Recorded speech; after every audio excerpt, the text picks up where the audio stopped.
Okay students, हम लोग last lectures में ग्लैंड डिस्कस कर रहे थे। इस लेक्चर में हम लोग फिर से क्या कंटिन्यू करेंगे, ग्लैंड्स को ही कंटिन्यू करेंगे। मेरी बात ध्यान से सुनने की और समझने की कोशिश करिएगा। पहला ग्लैंड हम लोग कौन सा ग्लैंड डिस्कस करेंगे, थायराइड ग्लैंड। देखो बच्चा, पहला ग्लैंड आता है थायराइड ग्लैंड। जब भी हम बात थायराइड ग्लैंड की करते हैं तो पूछते हैं भैया उसका हार्मोन कौन सा है। तो थायराइड ग्लैंड का हार्मोन कौन सा आता है बेटा, इसका हार्मोन आता है थायरॉक्सिन हार्मोन। मेरे ख्याल से इतनी बात बहुत अच्छे से समझ में आ ही गई होगी। अच्छा बच्चा, अब आता है कि थायरॉक्सिन हार्मोन का फंक्शन क्या है। बेटा मैंने हमेशा हर साल देखा है, इंटेलिजेंट से इंटेलिजेंट बच्चा भी जो होता है ना, वो भी थायरॉक्सिन का फंक्शन भूल जाता है। देखो थायराइड नाम समझ में आता है ना, और थायराइड का भाई देखो रिश्तेदारी है ना, thyroid thyroxine, thyroid thyroxine. Problem आती है थायरॉक्सिन के फंक्शन को लर्न करने में, आई डोंट नो व्हाई, पर मैंने बहुत सारे बच्चों को देखा बेटा जो थायरॉक्सिन का फंक्शन भूल जाते हैं। तो आपको रिक्वेस्ट है, आप बहुत अच्छे से याद रखेंगे इस फंक्शन को। तो थायरॉक्सिन का फंक्शन होता है कंट्रोल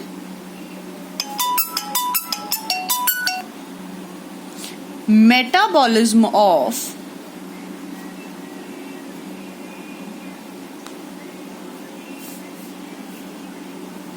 carbohydrates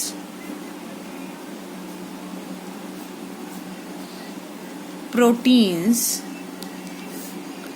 and फैट्स। देखो आसान सी लाइन है, बहुत डिफिकल्ट तो लाइन थी नहीं। कि ये क्या कंट्रोल करता है, मेटाबॉलिज्म को कंट्रोल करता है। मेटाबॉलिज्म का मतलब क्या होता है बेटा, मेटाबॉलिज्म का मतलब होता है कि फूड का एनर्जी में कन्वर्ट हो जाना। मतलब हमने जितना खाना खाया, सपोज आज मैंने 2 चपाती खाई, और अब वो 2 चपाती कितनी एनर्जी बनाएगी, उसमें से 2 चपाती एनर्जी बनाएगी या उसमें से कम खाना एनर्जी बनाएगा, उसको कौन कंट्रोल, वो उसको मेटाबॉलिज्म कहते हैं। खाने से एनर्जी बनना मेटाबॉलिज्म, और कितने खाने की एनर्जी बनेगी इसका फंक्शन कौन कंट्रोल करता है बेटा, थायरॉक्सिन हार्मोन कंट्रोल करता है। देखो बेटू, हम कहते हैं ना कुछ लोग होते हैं जो कम खाते हैं और फिर भी बहुत ज्यादा मोटे होते चले जाते हैं। क्यों? क्योंकि उनका मेटाबॉलिज्म कम होता है। मतलब भैया उनके खाना तो उन्होंने थोड़ा सा ही खाया, पर उस खाने से भी सारे खाने की एनर्जी नहीं बनी, तो क्या हुआ, उनका खाना बच गया तो वो स्टोर हो गया। और कुछ लोग होते हैं जो बेचारे बहुत खाते हैं और फिर भी वेट पुट ऑन नहीं होता है, तो उनका मेटाबॉलिज्म हाई होता है। मेटाबॉलिज्म हाई होता है, सो उससे क्या होता है बेटा, उससे वो जितना भी खाना खाते हैं ना, वो सारा का सारा एनर्जी में कन्वर्ट हो जाता है। तो मेरे ख्याल से यहाँ तक की आपको बात ठीक है। अच्छा बच्चे, एक चीज और समझो प्लीज, आप लोगों को बहुत अच्छे से समझ पता होनी चाहिए that iodine is necessary for formation of thyroxine hormone. देखो बच्चा, आयोडीन बहुत जरूरी होता है कि थायरॉक्सिन हार्मोन की फॉर्मेशन हो सके।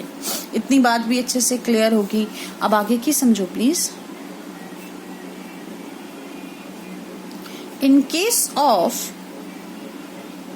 आयोडीन डेफिशिएंसी, बेटा जब भी आयोडीन की डेफिशिएंसी होती है ना, उस टाइम पे अ पर्सन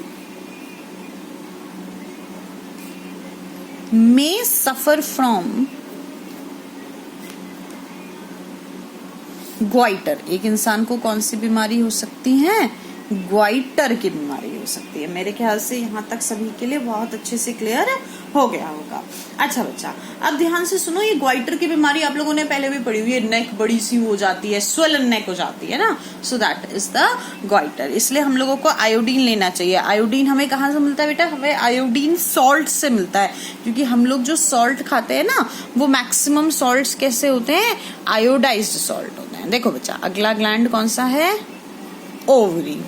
ओवरी किसके अंदर होता है, सिर्फ फीमेल्स में, इन फीमेल्स ओनली। देखो बच्चा, ओवरी ना हम लोग नेक्स्ट चैप्टर में बहुत डिटेल में पढ़ते हैं, इसलिए बहुत ज्यादा अभी परेशान मत होना, सिर्फ इसका हार्मोन और जनरल फंक्शन देखेंगे।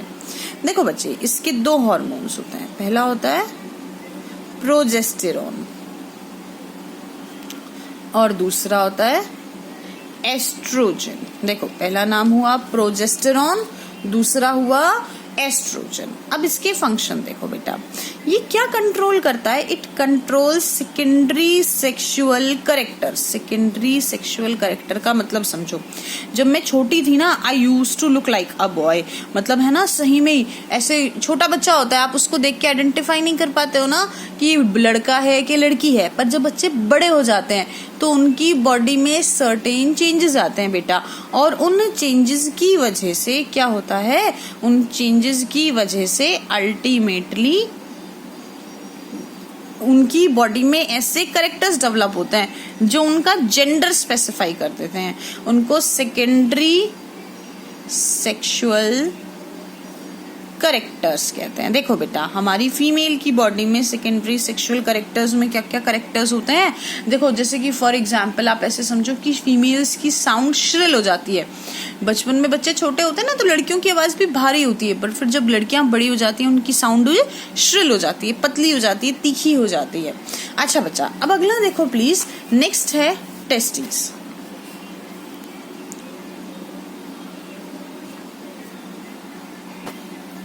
देखो नेक्स्ट आया टेस्टिस। टेस्टिस किस में होती है? In males only. सिर्फ और सिर्फ किस में होती है बेटा? मेल्स में होती है। पहला समझो क्या कहता है, टेस्टिस का हार्मोन क्या होता है? तो इसका हार्मोन होता है बेटा टेस्टोस्टेरोन ना। टेस्टिस और ओवरीज हम लोग नेक्स्ट चैप्टर में पढ़ेंगे डिटेल में, तो बहुत ज्यादा नहीं पढ़ा रही हूँ, बस ब्रीफ नाम समझा रही हूँ अभी तो, ठीक है। और इसका भी फंक्शन सेम होता है। ये भी क्या कंट्रोल करता है बेटा? It also control secondary sexual characters. देखो बच्चा, बॉयज में क्या करेक्टर्स आते हैं? जैसे उनकी बियर्ड और माउस्टेक आ जाती है। बियर्ड और माउस्टेक मतलब दाढ़ी मूंछ आ जाना, आवाज भारी हो जाती है, हैवी साउंड हो जाती है। तो बेटो ये कौन कंट्रोल करता है? टेस्टिस से रिलीज होने वाला टेस्टोस्टेरोन कंट्रोल करता है। Thank you so much.